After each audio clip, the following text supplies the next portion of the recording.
I'm Michael Peters, sports editor of the Tulsa World, sitting alongside Dave Sittler, our columnist. And here's another edition of Sports Extra on Demand.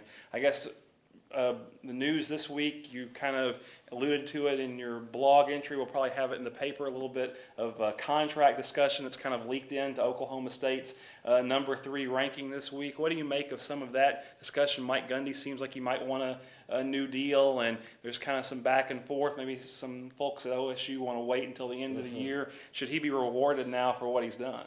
Well, I think he should. Of course, Bill Haston, our beat writer for OSU, had a story a couple of weeks ago on it, and in that story, Burns Hargis was quoted as saying that we don't negotiate contracts till the end of the season, and that's silly because you can do that contract anytime you want. And I think what's on Mike's mind more than anything is that Travis Ford got a 10-year deal after really not doing that much, and I think it's more the longevity, the stability he wants than the money, although he wants the money too.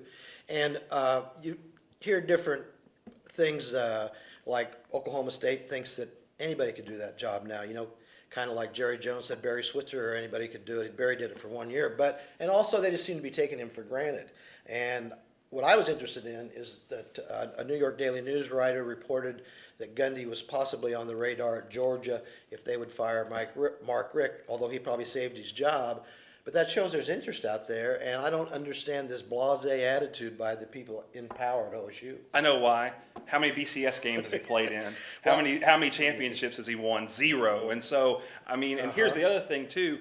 Who wanted Mike Gundy as their head football coach when OSU hired Mike Gundy as their head football coach? Yeah. Nobody did. Yeah. And so, I can understand he's done a great job, and he's grown into the position. He's matured quite a bit, I think. But I would say that some of this getting out is maybe a sign of a lack of maturity somewhat, that some of these things, that some of this discussion has bubbled up toward the end of the year. Because frankly, he's got to win a BCS game, and it's nice to be number 3 right now. But do you remember who was number 3 at this time last year in the BCS poll?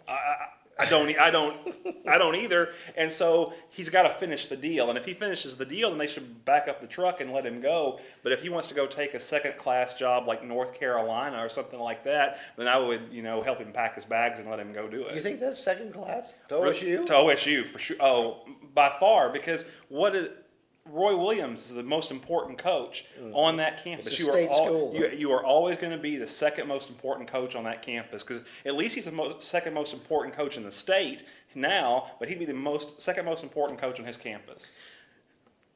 True, but as I wrote in the blog, I said that it's kind of a showdown between them. Just what they're saying, what you're saying. Show us you can win a BCS game. Show us you can beat OU. He's saying show good faith in me. And I think he has a point in that, Michael, because he was placed under a lot of pressure. Yeah, he was given a great opportunity, but he was also given all these millions by Boone Pickens. And then he was saying, now prove you can win with my money. And he's done it. Now, he hasn't done it to the BCS level yet, but he's done it better than any coach consistently there in a long time.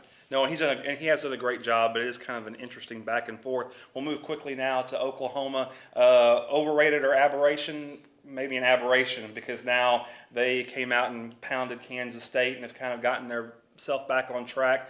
What do you see for the rest of the year for Oklahoma?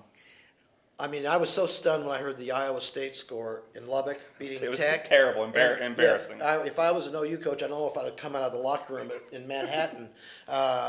They were great up there, but I had said 2 weeks ago that OU was going to expose K-State. Well, they did that, but it was the week after they got exposed. I don't know what to think about them anymore. They should hammer Texas A&M this Saturday, because Texas A&M is last in the nation in passing defense.